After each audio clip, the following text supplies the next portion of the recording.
Oh man, so what do you think of this Paul Pierce Dwade controversy? You know, when I saw it, the thing is, as an athlete, you have to think you're the best. Mm-hmm.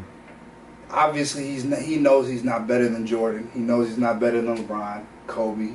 But he might think he is, though. That's the thing. He might think he is, but if you think you're better than D-Wade, he's a top 3 shooting guard in history. Definitely. But Paul Pierce is, I don't even know if he's a top 15 small forward in history.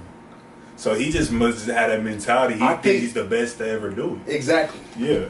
And I think that now as a broadcaster, he can't think that way. Mm-hmm. Because people, like you saw Jalen Rose came with the facts. Yeah. Like, okay, how many first team all NBAs have you had? Mm-hmm. How many first team all defense have you had? Mm-hmm. And it was 0.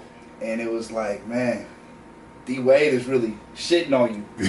So it's like, at the same time, but he gave it to a real. He gave him the real on camera. Yeah. But at the same time, I feel Paul Pierce. But what if Paul Pierce would have went at Jalen Rose like that? Like, okay, what did you do? Because Jalen Rose, where it gets. He damn near was kind of a bust though. Like Jalen Rose. I mean, if you keep it a band, I mean.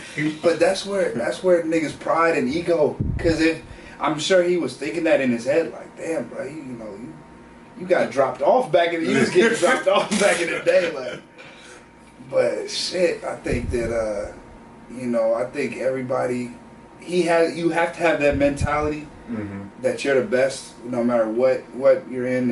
If you're a businessman, you got to think you're the most savvy dude out there. Athletics, so it's just he still hasn't lost that edge. I think that's what made him a great player back in the day, or a couple years back, and couple years back, and. It's hard now because he's seeing all his former guys that he used to go up against, and damn, they doing some they about to be really legends, really legendary on some Hall of Fame shit. I think he'll get in. So do you think he's jealous? I don't think he's jealous. I just think that You think he'll get into the Hall of Fame? Yeah. For what? What did he do? What memorable moments is First of all, how many All-Stars did he have? Can we look that up? I think he had 10. He had 10. Yeah, if you have 10, bro. 10 if you have 10 All-Stars. He never had first team All-NBA. That means he was never a top 5 player in the NBA ever in his career. At not one point, not even 1 year. He was a top 5 player. He has a Finals MVP, right? Huh? He has a Finals MVP. Yeah. And the Finals. But was he the best player on the Celtics?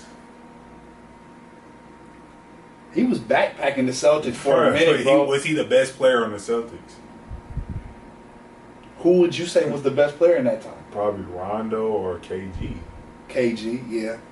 Yeah, KG was the best I don't even know if he was the third. I don't.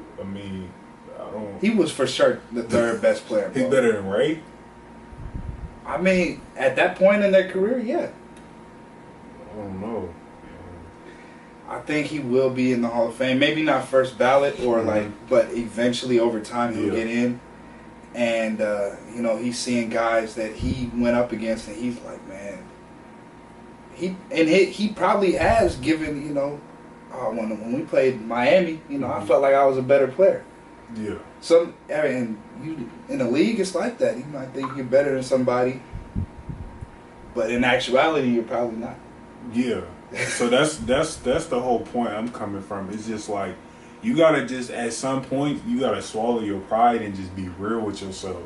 That's what a lot of cats they don't recognize. It's just like you can't just always think you're better than people, especially when like outside sources are saying you're not better. The stats are saying you're not better. So it's just like something's gotta give. Either your ego or I don't know. Something's gotta give, and that's. I don't know that's what I feel like. That's a situation that it's not, in his favor. So, man, I hate to see him go out like that because Twitter is just killing. It just kind of sounds like bitter and jealous. Like he didn't, like, dude, you got your ring, you got your 10 All-Stars, man. Like, you on TV. Yeah, you're on still TV. Making you got money. a job on still TV. Money. Like, dude, just You know, just ride off in the sunset. You don't have to like try to challenge people who are already cemented in their legacy, like Dwade. Like, dude, he's going down as a top 3 shooting guard in history. So it's like why do you got to try to like bring him down? So and also another thing I didn't like was how when he was talking with Jalen and he was like, "Man, I had nobody on my team." It was like, "Man, you just throwing your teammates." Yeah, he's like Antoine Walker. Antoine Walker. He's like, "Man, come back." Like, man, that's a solid NBA player right there. He's all-star. And if we look back, bro, D-Wade was really a one-man show back in like. Because he was saying Shaq, but I'm like, dude, Shaq, that wasn't the same. That wasn't the LA Lakers. Nah, it wasn't. Back you down all the way to the paint and dunk it. That wasn't that Shaq. That was like a kind of, he was on the end of his career, Shaq. Like, he'd give you 15 and 8 boards. Like, that wasn't the real Shaq that we know as one of the best centers ever to play this game. He probably had to stop working out. Yeah, at that point, like dude, come on, that wasn't the Shaq. That wasn't the Shaq that we're used to. So yeah, man, that situation, I don't know, man.